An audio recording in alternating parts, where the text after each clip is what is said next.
आज हम जिस विषय पर बात करने जा रहे हैं, ये विषय बार बार उठाया जाता रहा है। ये है मुसलमानों के अंतिम पैगंबर द्वारा कई शादियां किए जाने का विषय। कई शादियों की बात करते हुए आलोचक ये दिखाने की कोशिश करते हैं जैसे मुसलमानों के अंतिम पैगंबर वुमेनाइजर और सेक्स एडिक्ट थे। ऐसा कुछ पुस्तकों में लिखा भी गया है और कई वीडियोज़ में इस प्रकार के आरोप लगाए गए हैं। जबकि इसके विपरीत हम जब अंतिम पैगंबर की ज़िंदगी के बारे में जानने की कोशिश करते हैं तो हम पाते हैं कि वो सबसे बेहतरीन कैरेक्टर के इंसान थे। जैसे इंसान की परिकल्पना गीता शब्द पुरुषोत्तम से और अरबी के शब्द अशरफुल मखलूक़ात से की जा सकती है। वो किरदार और चरित्र में तमाम इंसानों से बेहतर किरदार और चरित्र रखने वाले थे। जो लोग मुसलमानों के अंतिम पैगंबर द्वारा की गई 9 या 13 शादियों के कारण उन्हें वुमेनाइजर या सेक्स एडिक्ट तक कह देते हैं, उनके लिए गौरतलब बात यह है कि ये कैसा वुमेनाइजर या सेक्स एडिक्ट था जो रिश्तों की पाकीज़गी की बात करता था, जो पाकदामनी की बात करता था, जो केवल 9 रिश्तों के अतिरिक्त किसी औरत की ओर आंख उठाकर भी देखने को मना करता था, जो नामहरम को छूने या हाथ लगाने या हाथ मिलाने की भी इजाज़त नहीं देता था, और जो शादी के बाहर बने रिश्ते को इतनी सख्ती से नाजायज़ कहता था कि यदि दुनिया में कुछ गुनाहों की सज़ा रखी तो उसमें शादी के बाहर बना शारीरिक रिश्ता भी शामिल है।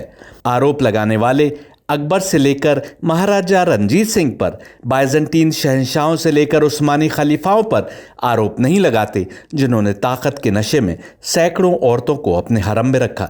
ये लोग एक अंग्रेज़ कभी कभी बखान करने से नहीं थकते जिसने कथित तौर पर सैकड़ों यूरोपीय औरतों से शादी के बाहर संबंध बनाए। आज फिल्म एक्टर्स से लेकर राजनीतिक तक, बड़े उद्योगपतियों से लेकर कॉलेज में पढ़ रहे दौलतमंद घरानों के बच्चों तक, इनमें अधिकतर यदि आत्मचिंतन करें तो पाएंगे कि वो कहाँ कहाँ पर राह से भटके हैं। जुल्मत के कारिंदे इसी काम में तो लगे हैं कि आपको उस मार्ग से भ्रमित कर दें जो आपकी बेहतरी का मार्ग है, उन कानूनों के पालन से हटवा दें जो आपकी रब की ओर से आपको बताए गए। वो लोग जो हक के मार्ग की तलाश में, उन पर विशेष तौर पर जुल्मत यानी तमस अपनी तमाम ताकतें लगा देती है ताकि या तो वो गुमराह हो जाएं और उस पथ पर चलने लायक ना रह जाएं, या उनको बदनाम करके उनके शब्दों की ताकत को छीन लिया जाए। और करने की बात यह है कि अंतिम पैगंबर ने अपनी ज़िंदगी में 9 या 13 औरतों से शादी की तो उन्होंने उनसे शादी ही की, हरम नहीं बनाए और न किसी से अवैध संबंध रखे जैसा कि उनके आलोचक दिखाने की कोशिश करते हैं। क्या आप अवैध संबंध और शादी में अंतर को नहीं समझ सकते? हकीकत को समझने के लिए आपको इस्लाम की असल रूह को समझना होगा। शिव और शक्ति के नाम पर 7 फेरे लिए तो रिश्ता जायज़, उसके बिना रिश्ता नाजायज़। निकाह के सीगे पढ़े तो रिश्ता जायज़, अन्यथा रिश्ता नाजायज़। इस सृष्टि के क्रिएटर द्वारा हमारे लिए बनाए गए कानून को मानते हुए किया गया काम जायज़, और यदि वही काम क्रिएटर या उसके अवतारों के बताए मार्ग के खिलाफ है तो नाजायज़। मकसद यह है कि तुम अपना जीवन सारी सृष्टि के क्रिएटर के पैगंबरों यानी अवतारों के बताए मार्ग पर चलकर गुजारो, उसकी याद को दिल में बसाकर अपने कर्म करो। इस्लाम मर्द और औरत दोनों की ज़रूरतों को जानता है और केवल उन ज़रूरतों की पूर्ति में अल्लाह की याद दिलाकर उन्हें जायज़ करता है। दरअसल मर्द और औरत की ज़रूरतों को क्रिएट करने वाला भी वही है जिसने अवतार यानी पैगंबर भेजे, हमें कानून बताए और उस पर चलने की हमसे अपेक्षा रखता है।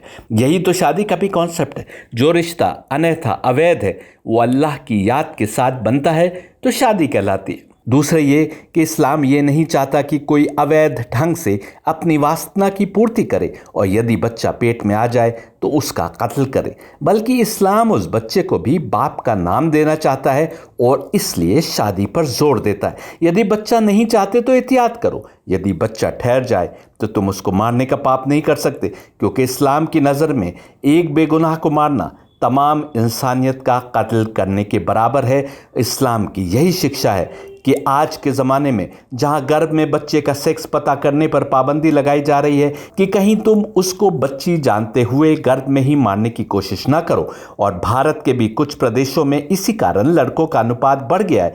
आप बहुत कम मुसलमानों को गर्भ में बच्चे को मारते पाएंगे, क्योंकि इस्लाम ने बेटी को इज्जत दी, उसके आने पर घर में बरकतें आने तक की बात की। आइए पहले जानते हैं कि मुसलमानों के अंतिम पैगंबर ने कितनी शादियां की और किन हालात में। पैगंबर की पहली पत्नी खुवैलद इब्न असद और फातिमा बिन्त ज़ायदा की पुत्री खदीजा थीं, जिनका जन्म 555 ईस्वी में हुआ था, जबकि पैगंबर का जन्म 570 ईस्वी में हुआ। इस प्रकार खदीजा पैगंबर से 15 वर्ष बड़ी थी। कुछ रिवायतों के अनुसार इससे पहले उन्होंने 2 बार शादियां की थी और उनके पतियों का देहांत हो गया था। जब खदीजा का पैगंबर से विवाह हुआ तो खदीजा की उम्र 40 वर्ष और पैगंबर की 25 वर्ष थी। इसके 15 वर्ष बाद पैगंबर जब स्वयं 40 वर्ष के थे, तब उन्होंने अपने पैगंबर यानी अवतार होने की घोषणा की और इस घोषणा के 10 वर्ष बाद तक खदीजा जिंदा रही। यानी जब खदीजा का देहांत हुआ तो उनकी उम्र 65 वर्ष थी और पैगंबर की उम्र 50 वर्ष थी। यदि कोई साइकोलॉजी या ह्यूमन नेचर का अच्छा जानकार है तो वो इस बात को मानेगा कि इंसान के कैरेक्टर की अच्छाइयाँ या बुराइयाँ बुढ़ापे में पैदा नहीं होती। कैरेक्टर की अच्छाइयाँ कई बार जीन्स में भी ट्रांसफ़र होती हैं। हिंदू प्रारब्ध को भी बड़ा कारण मानते हैं इंसान की अच्छाइयों या बुराइयों का। प्रारब्ध मतलब पिछले जन्म के कर्म, यानी यदि पिछले जन्म में आत्मा ने कोई अच्छाई या बुराई पकड़ ली है तो वो अगले जन्म में दिखाई देगी। तीसरा कारण यदि कोई हो सकता है तो माँ के पेट में बच्चा आने के बाद से एक खास फॉर्मेटिव एज तक, यानी बचपन में गुजरे वाक़यात जो उस बच्चे को आने वाले जीवन के लिए तैयार करते हैं। कुछ लोग 7 वर्ष बताते हैं, कुछ 14। इस उम्र तक पहुँचते पहुँचते किसी भी इंसान का कैरेक्टर पूरा तैयार हो जाता है। उसके कैरेक्टर की अच्छाइयाँ और बुराइयाँ अब दिखना प्रारंभ हो जाती हैं। इस प्रारंभिक उम्र में आई बुराइयां सारी उम्र उसका साथ नहीं छोड़ती और इस उम्र में आई अच्छाइयां सारी उम्र साथ देती हैं। जैसे यदि किसी के कैरेक्टर में गुस्सा है तो वो जवानी में भी दिखेगा, वासना है तो वो भी जवानी में दिखाई देगी। ईर्ष्या, लालच, घमंड, ईगो, ऐसी कोई भी बुराई जवानी में भी दिखाई देगी और रूट पकड़ती जाएगी। ऐसा नहीं होगा कि बुढ़ापे तक तो जीवन में वो बुराइयां दिखाई ना दें और फिर अचानक बुढ़ापे में नजर आए। पैगंबर पर विमेनाइजर होने का आरोप लगाने वाले गौर करें कि भले ही खदीजा की उम्र 65 वर्ष हो गई हो, उन्होंने उनकी ज़िंदगी में दूसरी शादी की नहीं सोची। अपनी स्वयं की उम्र भी 50 वर्ष हो जाने के बावजूद उन्होंने दूसरी शादी की नहीं सोची। इसका साफ अर्थ है कि बाद में की गई शादियां किसी खास परिस्थिति में कोई खास संदेश देने के लिए या किसी विधवा या वृद्धा को सहारा देने के लिए की गई थी। इस्लामी इतिहास की मशहूर किताबों तारीख़ इब्न हश्शाम और तारीख़ इब्न साद के अनुसार खदीजा मक्का की बहुत ही इज़्ज़तदार और ऐसी मालदार महिला थी कि जब व्यापारिक काफ़िले सीरिया आदि के लिए जाते थे तो उसमें केवल खदीजा के ऊँटों की संख्या इतनी होती थी जितनी तमाम कुरैश के व्यापारियों के होते थे। इसके अतिरिक्त आप अपना माल दूसरों को बेचने के लिए शिरकत यानी पार्टनरशिप पर भी दिया करती थी। किताबों में दर्ज है कि पैगंबर मोहम्मद से शादी के पूर्व एक बार खदीजा ने सपने में देखा कि तमाम आसमान नूरानी हो गया है और एक बहुत ही तेज किरणें डालने वाला सूर्य उनकी गोद में आ गया, जिसकी रोशनी से तमाम सृष्टि दमकने लगी। खदीजा ने अपना सपना अपने चाचा के पुत्र वर्का से बताया, जो बेहद ज्ञानी और रूहानी व्यक्ति थे।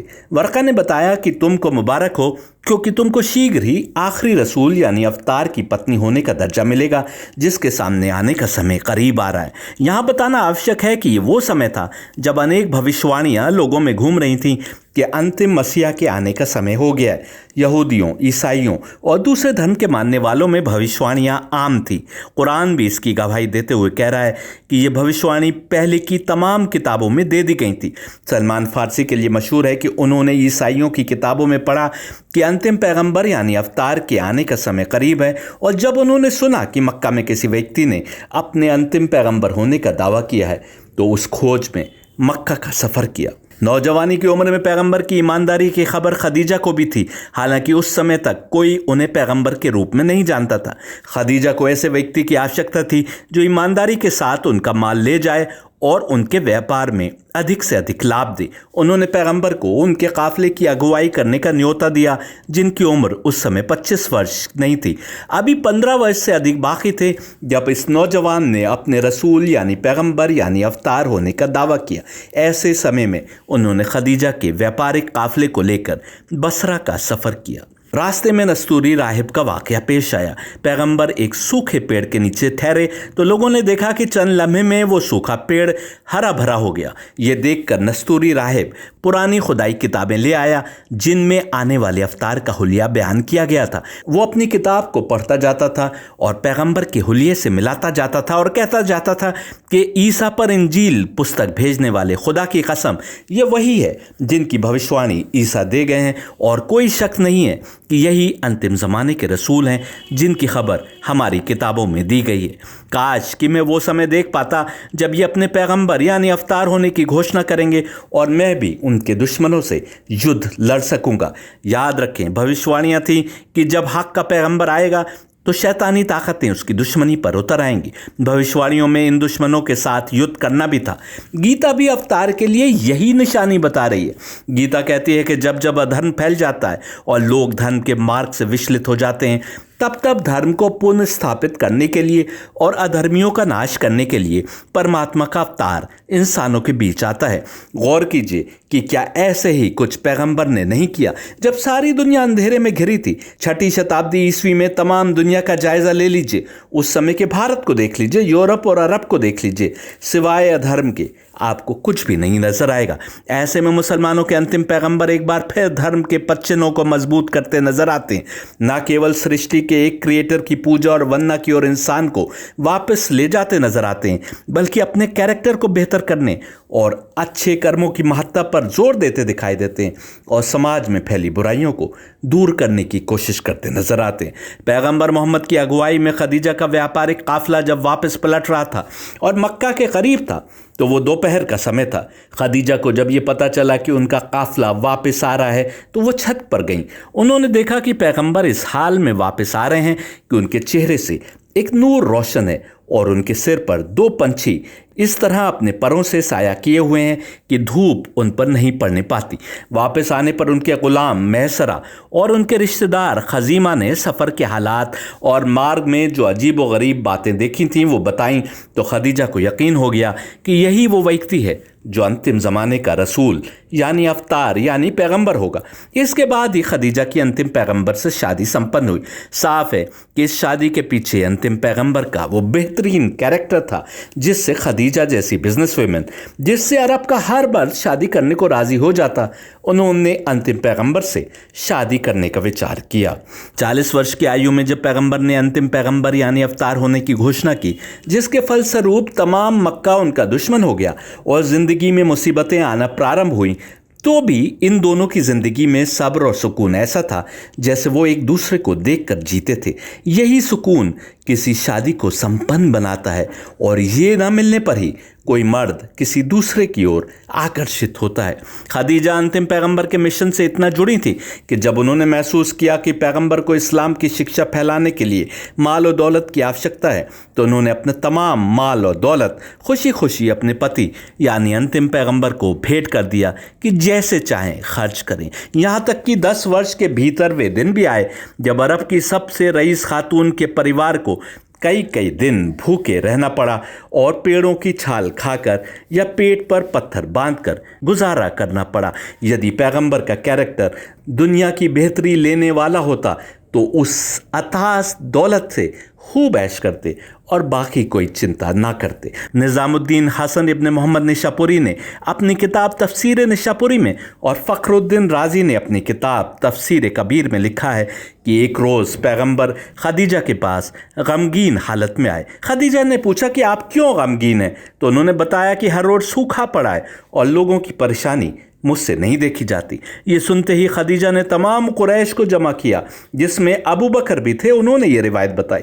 अबू बकर का कहना है कि खदीजा ने अशरफियाँ निकलवा कर इतना ढेर लगवा दिया कि जो लोग मेरे सामने बैठे थे वो अशरफियों के कारण मेरी निगाहों से छिप गए। फिर खदीजा ने तमाम कुरैश को संबोधित करते हुए कहा कि तुम सब गवाह रहो कि ये माल और इसके अतिरिक्त जितना भी मेरा माल जहाँ पर भी है वो सब आज से मेरा नहीं बल्कि मोहम्मद का है, जिसे मैंने अपनी रजामंदी और खुशी से उनको दिया और वो अब इसके मालिक हैं। जिस तरह खर्च करना चाहें करें और मुझसे कोई मतलब नहीं।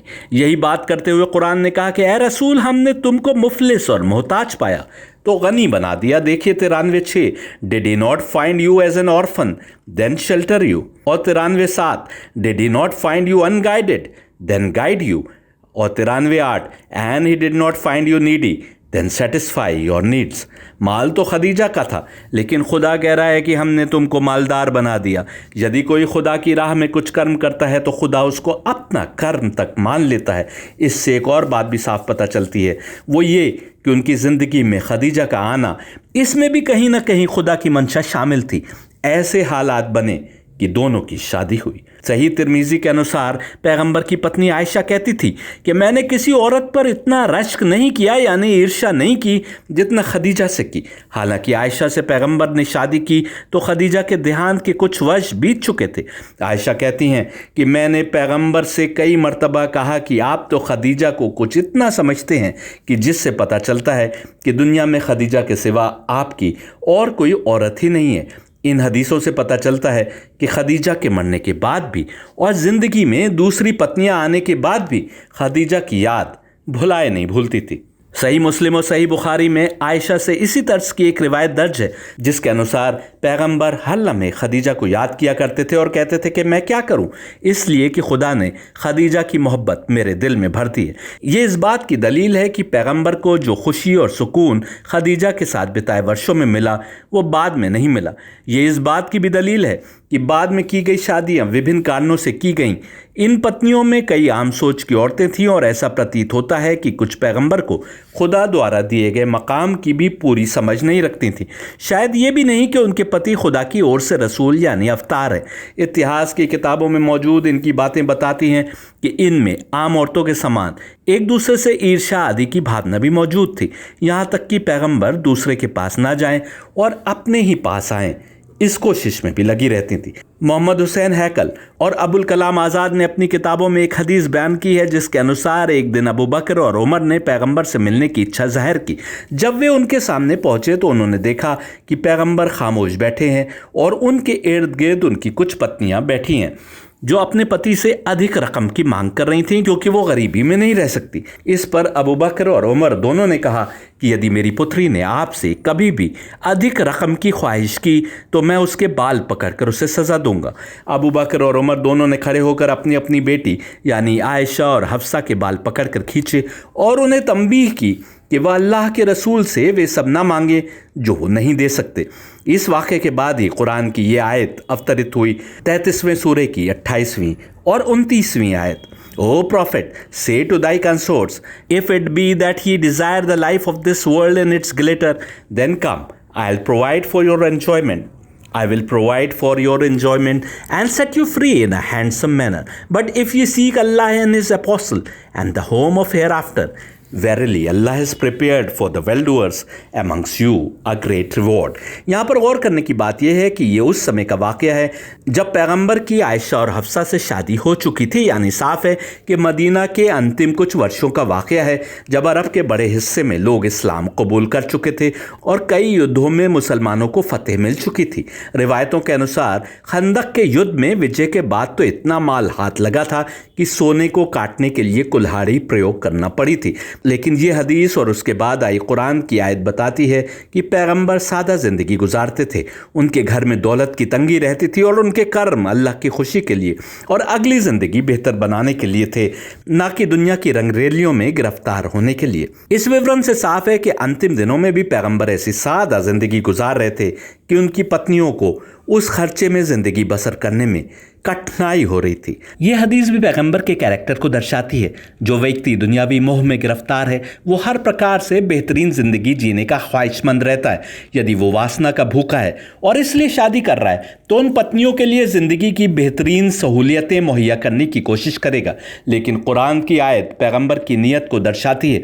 आयशा और हफ्सा के पिताओं की अपनी बेटियों के लिए निर्देश बताते हैं कि वो सब जानते थे कि यदि पैगंबर के घर में रहना है तो सादा जिंदगी गुजारना होगा। होगी। यदि पैगंबर की पत्नियों को दुनिया की रंगीनियाँ चाहिए तो कुरान कह रहा है कि मोहम्मद इनसे कह दो कि मैं तुमको सब रंगीनियाँ मुहैया कर देता हूँ, सब आसाइश मुहैया कर देता हूँ, तुमको बड़ी रकम देकर आज़ाद करके।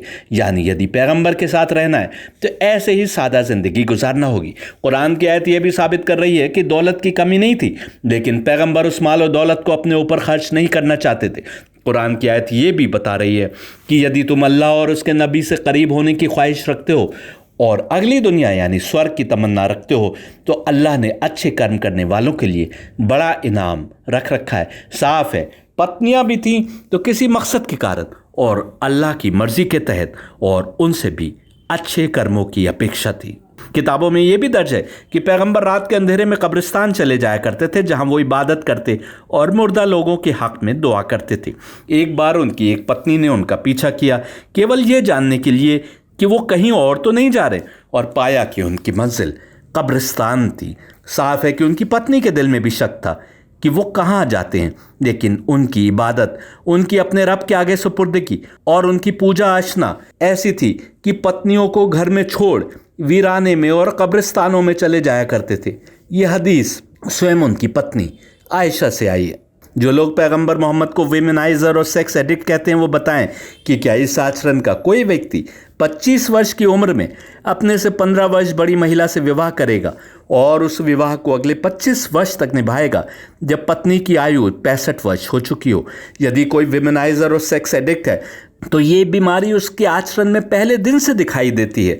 ऐसा मुमकिन नहीं कि जीवन के उस हिस्से में जब सेक्सुअल प्रोवेस सबसे अधिक होती है, कोई इंसान अपनी सारी ज़िंदगी अपनी उम्र से 15 वर्ष बड़ी किसी महिला के साथ गुजार दे और फिर ज़िंदगी के अंतिम 10 वर्षों में उसके चरित्र में ये बीमारी देखने को मिले। फिर इस प्रवृत्ति का व्यक्ति समाज की सबसे सुंदर समझी जाने वाली महिला से विवाह करेगा, ना कि विभिन्न कबीलों में अमन पैदा करने की खातिर, विधवाओं को सहारा देने की खातिर, रूढ़िवादी रीति रिवाज को समाप्त करने की खातिर, वो भी ऐसी महिलाओं से जिनमें से कोई भी अधिक सुंदरता के लिए नहीं जानी जाती थी। यदि ऐसा करना होता तो 40 वर्ष की उम्र में मक्का वालों का वो प्रस्ताव ही ले लेते जिसके अनुसार यदि मोहम्मद दौलत चाहते तो वो दौलत के अंबार लगाने को तैयार थे, यदि ताकत चाहते तो वो सरदारी देने को तैयार थे, और यदि औरतें चाहते तो वो अरब की सबसे सुंदर औरतें उनके कदमों में ला देने के लिए तैयार थे। बस एक शर्त थी, एकेश्वरवाद का प्रचार करना छोड़ दें। ऐसा व्यक्ति जो बनी हाशिम के सरदार के घराने में पैदा होने और अपनी नाम और इज्जत के कारण जिस महिला से चाहता उससे विवाह कर सकता था, वो केवल विधवाओं, बेसहारा और रूढ़िवादी रीति रिवाज समाप्त करने की खातिर विवाह करता नजर आता है। कुछ से विवाह करता है कि उनको सामाजिक सुरक्षा मिल सके, और कुछ से इसलिए कि उनको सहारा मिल सके, और विशेषकर इसलिए कि उनके मानने और चाहने वाले उनके बाद भी विधवा, गरीब, बूढ़ी या तलाकशुदा औरतों को सहारा और सामाजिक सुरक्षा देने हेतु विवाह करते रहे। अफसोस कि मुसलमानों में भी सबसे सुंदर अविवाहित स्त्री से विवाह करने का चलन आम हो गया।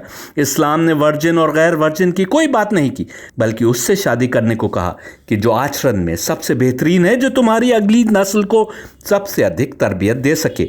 लेकिन मुसलमान भी शादी में गैर शादीशुदा और खूबसूरत वधू तलाश करने लगे। खदीजा के दुनिया से जाने के बाद ही पैगंबर ने कोई और शादी की। पैगंबर की 9 या 13 पत्नियां कौन थी, इसके बारे में अधिक विस्तार से जानने के लिए पार्ट 2 अवश्य देखिएगा।